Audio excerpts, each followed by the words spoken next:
오늘 말씀은 사도신경의 고백, 하늘에 오르시어 전능하신 아버지 하나님 우편에 앉아 계시다가, 이 고백에 대해서 살펴보도록 하겠습니다. 우리 신앙에 가장 중요한 고백이 있다면 십자가와 바로 부활의 고백입니다. 그것은 우리 마음 가운데 예수님께서 죽으시고 부활하셨다는 것에 대한 그 강력한 믿음 가운데 우리는 서 있습니다. 그런데 사도신경의 고백은 그렇게 멈춰 있지 않습니다. 예수님의 부활 이후에 예수님께서 하늘에 오르셔서 전능하신 아버지 하나님 우편에 앉아 계시다고 고백을 하고 있습니다. 그런데 우리는 이 하늘에 오르셔서 전능하신 아버지 하나님 우편에 앉아 계시다, 이 고백보다는 그저 예수님의 십자가 그리고 부활에 대해서만 고백을 하고 멈춰 있는 것 같습니다. 예수님께서 하늘에 오르셨다는 고백은 사도신경에서나 고백할 뿐, 우리는 이 예수님께서 하늘에 오르셨다는 것과 하늘 보좌에 계시다는 것에 대해서 우리는 그렇게 의미를 두고 생각하고 있지 않습니다.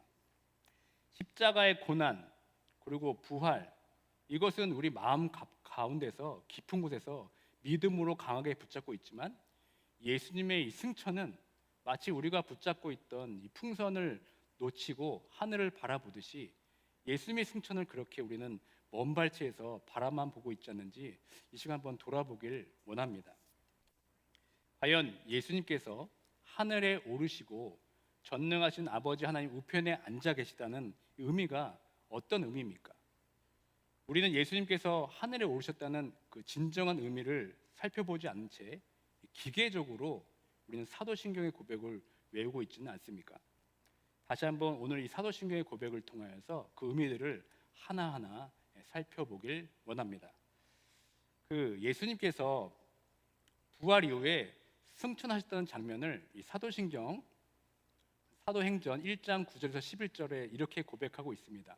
이 말씀을 마치시고 그들이 보는데 올려져 가시니 구름이 그를 가리어 보이지 않게 하더라.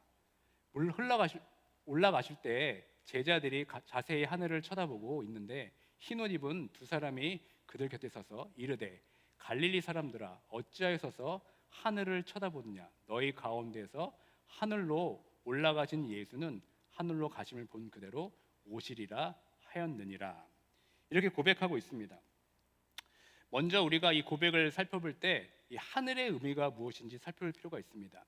이 하늘은 이 문자적인 의미의 하늘과 이 성경적 의미의 하늘로 구분해서 볼 수 있습니다.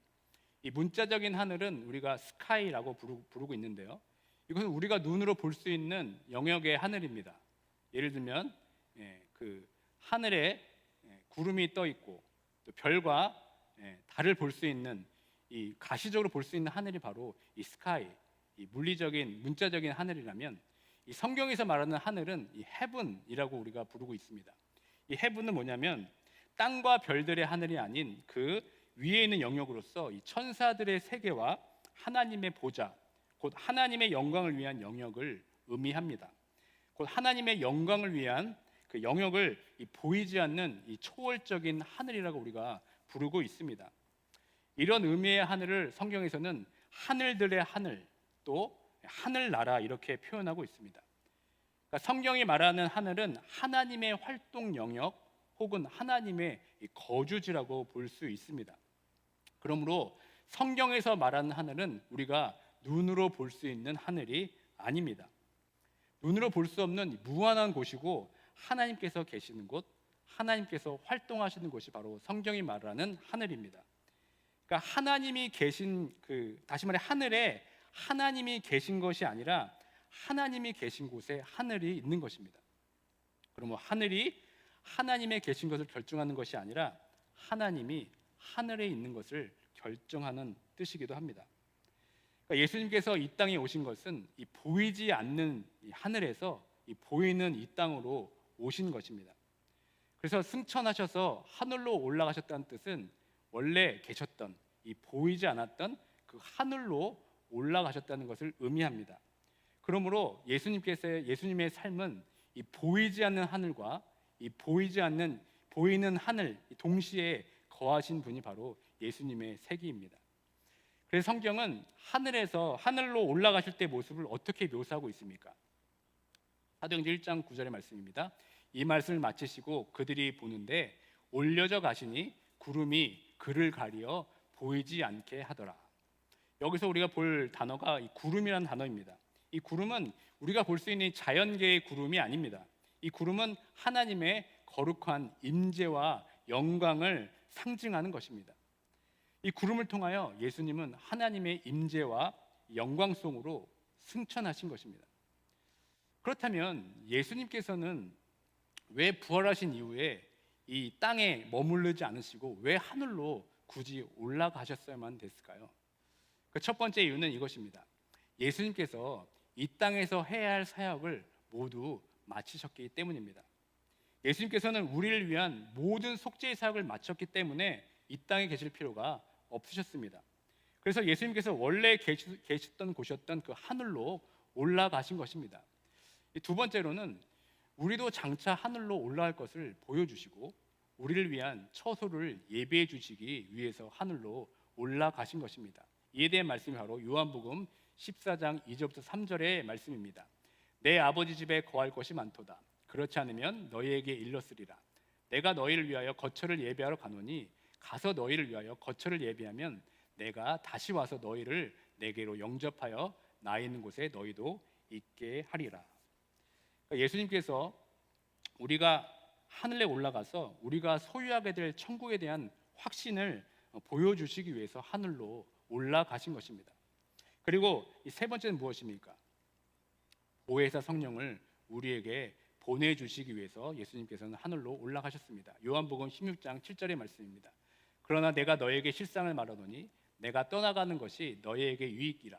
내가 떠나가지 아니하면 보혜사가 너희에게로 오시지 아니할 것이요 가면 내가 그를 너희에게로 보내리니.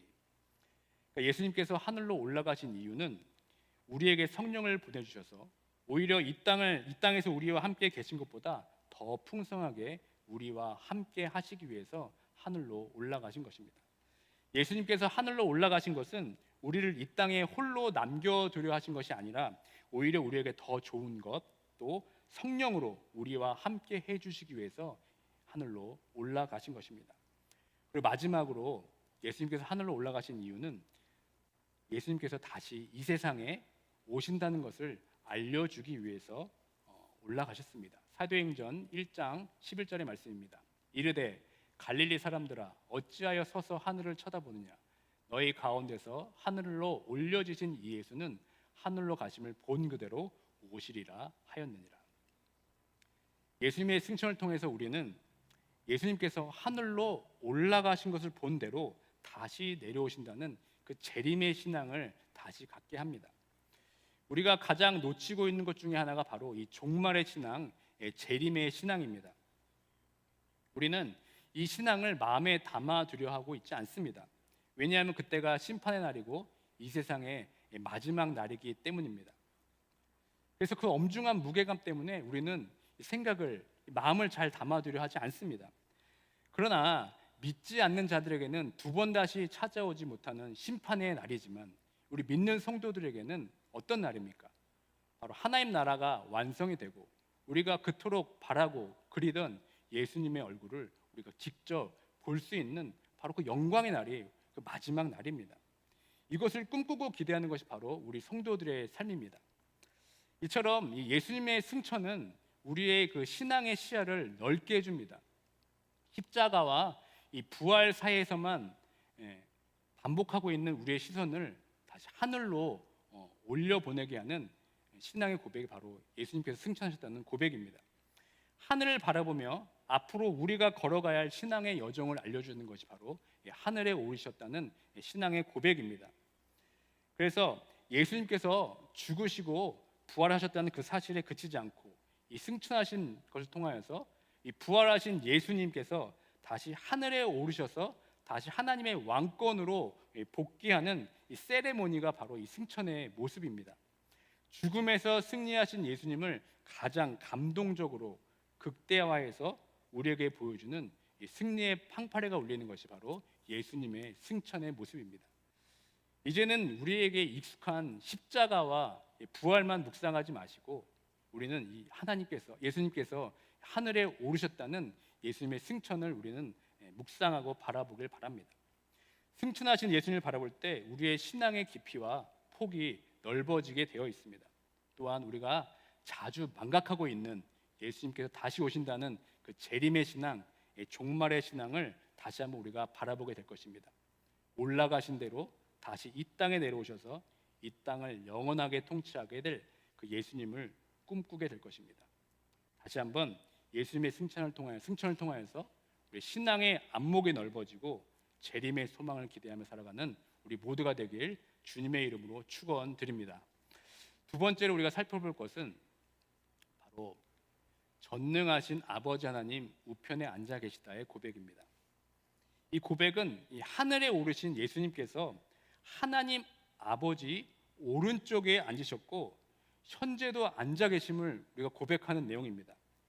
사도신경은 성자 예수 그리스도의 이 관한 고백에서 지금까지는 그분의 구속 사역을 과거형으로 말하고 있지만 이 부분에서는 예수님의 사역을 현재형으로 우리에게 고백하게 하고 있습니다. 예수님께서 하늘에 오르시는 것은 많은 사람들이 목격하였습니다. 그런데 예수님께서 하늘 보좌에 앉으셨다는 것을 본 사람은 아무도 없습니다. 이 모습을 기록한 마가, 바울, 히브리서 기자, 베드로조차도 볼 수 없었습니다. 그럼에도 우리가 이 사실을 믿고 고백하는 이유가 무엇입니까? 그것은 바로 성령 하나님의 감동으로 된 이 성경을 우리가 믿고 고백하기 때문입니다. 그렇다면 예수님께서 이 하나님 우편에 앉아 계신다는 의미가 무엇입니까? 예수님께서 하나님의 우편에 앉아 계시다고 하는데 그렇다면 그 오른쪽은 어디입니까? 하나님은 영이시기 때문에 이 오른쪽과 왼쪽이 사실상 존재하지가 않습니다. 그러므로 하나님의 오른쪽 이 표현은 이 비유적인 표현이면서 의인법적인 표현으로 볼 수 있습니다.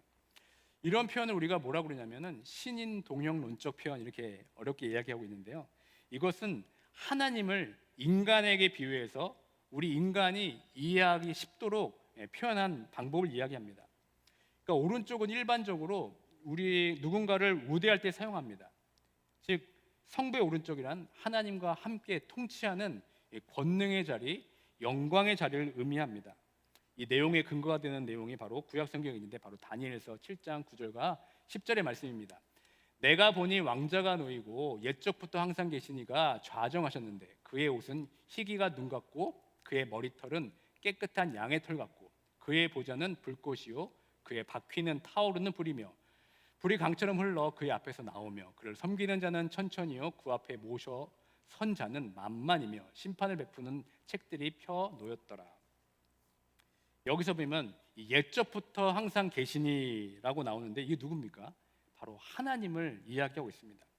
그래서 그의 옷은 희기가 눈 같고 또 그의 머리털은 깨끗한 양의 털 같고 이것이 다 하나님을 의인법적으로 묘사한 표현입니다. 특별히 하나님께서 좌정한 곳을 이 보좌라고 하는데요. 이 보좌는 왕이 자신의 나라를 통치하는 자리를 보좌라고 합니다. 우편은 바로 영광의 자리, 명예의 자리인데 즉 예수님이 보좌 우편에 앉아 계신다는 것은 하나님이 통치하는 자리, 그 명예와 영광의 자리에 함께 참여하게 되는 것을 말하고 있습니다.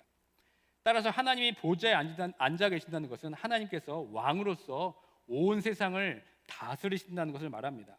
마찬가지로 예수님이 하나님 우편 보좌에 앉아 계신다는 것도 바로 같은 뜻입니다. 다니엘서 7장 13절과 14절의 말씀입니다. 내가 또 밤 환상 중에 보니 인자 같은 이가 하늘 구름을 타고 와서 옛적부터 항상 계신 이에게 나아가 그 앞으로 인도되며 그에게 권세와 영광과 나라를 주고 모든 백성과 나라들과 다른 언어를 말하는 모든 자들이 그를 섬기게 하였으니 그의 권세는 소멸되지 아니하는 영원한 권세요 그의 나라는 멸망하지 아니할 것이라. 여기 보시면 인자 같은 이가 누굽니까? 바로 예수님을 말하고 있습니다.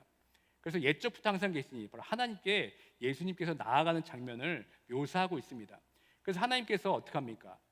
옛적부터 항상 계시니가 인자 같은 이에게 권세와 영광과 나라를 준다고 이 다니엘은 환상을 통해 말하고 있습니다. 그리고 모든 백성과 나라들과 다른 언어를 말하는 모든 자들에게 그를 섬기게 하였고 그의 권세는 소멸되지 아니하며 영원한 권세로 그의 나라는 멸망되지 아니할 것이라고 이 다니엘은 이 환상을 통해 우리에게 말하고 있습니다.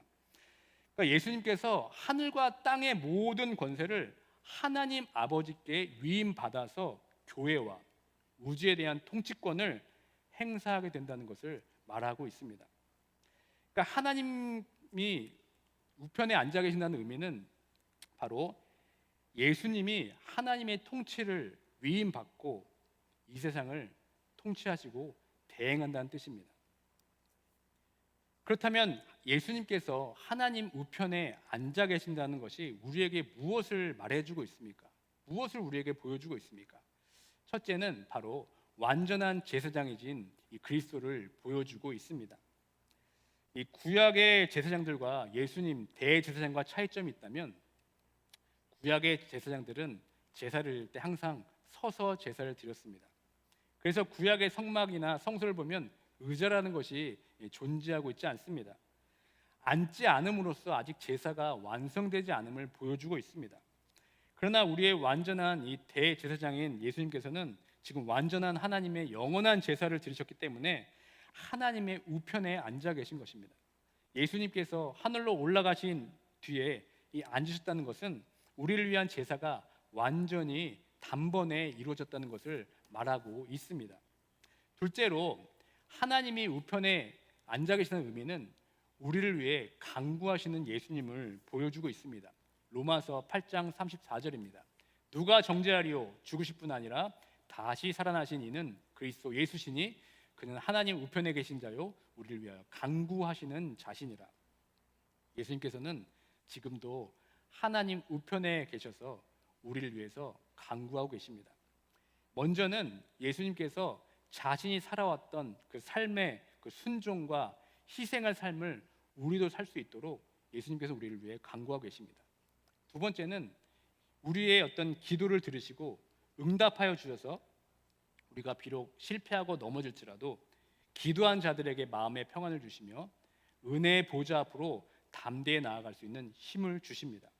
이것이 바로 예수님께서 하나님 우편에 앉아 계신다는 의미입니다.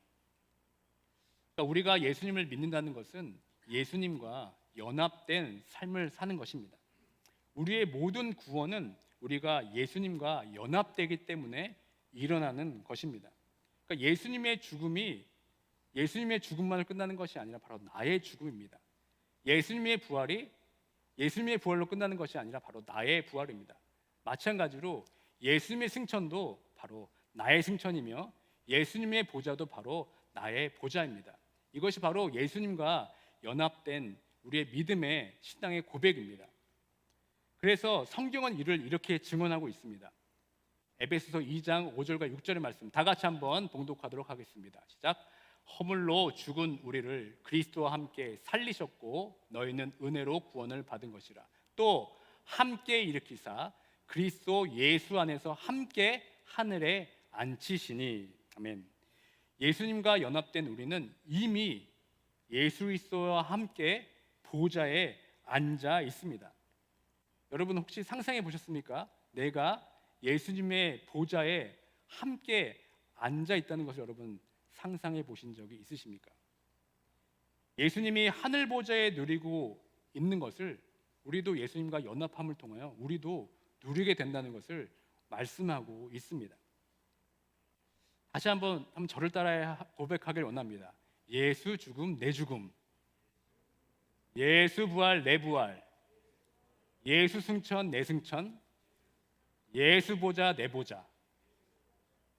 이러한 믿음의 고백이 우리 삶에 있어야 될 줄 믿습니다. 이것이 바로 예수님과 연합된 믿음의 고백이 될 줄 믿습니다. 말씀을 맺도록 하겠습니다. 많은 사람들이 이 부활에 대해서는 중요하게 생각하고 많은 관심을 갖고 고백을 하고 있습니다. 그러나 그 이후에 있던 예수님의 그 승천 그리고 하늘 보좌에 대해서는 무관심한 것 같습니다. 하지만 사도신경은 부활을 마지막으로 고백으로 끝내고 있지 않습니다. 부활 이후에 계속해서 승천과 하늘 보좌에 앉으신 예수님에 대해서 고백하고 있습니다. 그러니까 부활로 예수님의 사역이 끝난 것이 아니라 부활 이후에 예수님의 승천과 하늘 보좌로 올라가신 사역이 우리를 기다리고 있습니다. 하늘로 올라가셔서 하나님 우편에 앉아 계시는 그 예수님을 우리는 바라볼 수 있어야 합니다. 이를 통해 우리의 신앙의 안목이 열리길 바랍니다. 십자가와 이 부활 사이만 오가는 우리의 신앙이 아닌 승천하시고 하늘 보좌에 앉으신 예수님을 바라봄을 통하여 우리를 통치하고 계시는, 또 세상을 통치하는 예수님을 바라볼 수 있어야 합니다. 그리고 올라간 그대로 다시 내려오겠다는 그 종말에 재림하실 예수님을 소망하며 바라볼 수 있어야 합니다. 예수님께서 이 세상에 마지막으로 오실 때 우리도 예수님이 올라가신 것처럼 우리도 하늘로 올라가게 될 것입니다. 그리고 예수님처럼 하나님 우편 보좌에 우리도 앉게 될 것입니다. 이제는 그 사도신경의 고백을 통해 우리의 믿음 가운데 나도 예수님처럼 하나님의 보좌 우편에 앉아 있는 것을 우리의 믿음의 눈으로 바라볼 수 있어야 될 줄 믿습니다. 그래서 예수님의 죽음이 내 죽음, 예수님의 부활이 내 부활, 예수님의 승천이 나의 승천, 예수님의 보좌, 내 보좌, 이렇게 고백함을 통하여서 예수님과 연합의 믿음을 함께 나누며 고백할 수 있는 모두가 되길 예수님의 이름으로 축원드립니다. 마지막으로는 우리가 이 땅을 살아갈 때 어려움과 또 힘든 일들을 겪을 수가 있습니다. 그럴 때 우리의 시선은 어디로 향해야 되겠습니까? 이 세상이 아닌 예수님이 계신 그 하늘을 바라봐야 될 줄 믿습니다. 그곳에서 두 팔을 벌려 우리를 위해 중보하고 계시는 예수님을 바라볼 수 있어야 됩니다. 전능하신 하나님 우편에 앉아 계시고 또 영으로 우리와 함께 하시는 주님을 바라보며 힘을 낼 수 있어야 될 줄 믿습니다. 이제는 우리의 시선을 이 땅에 고정하지 마시고 하나님 보좌 우편에 서서 우리를 바라보시고 또 우리를 위해 예배해 두신 그 보좌를 기대하면서 예수님께서 다시 오실 그날을 소망하며 이 땅에서 승리하며 살아갈 수 있는 모두가 되길 주님의 이름으로 축원드립니다. 아멘.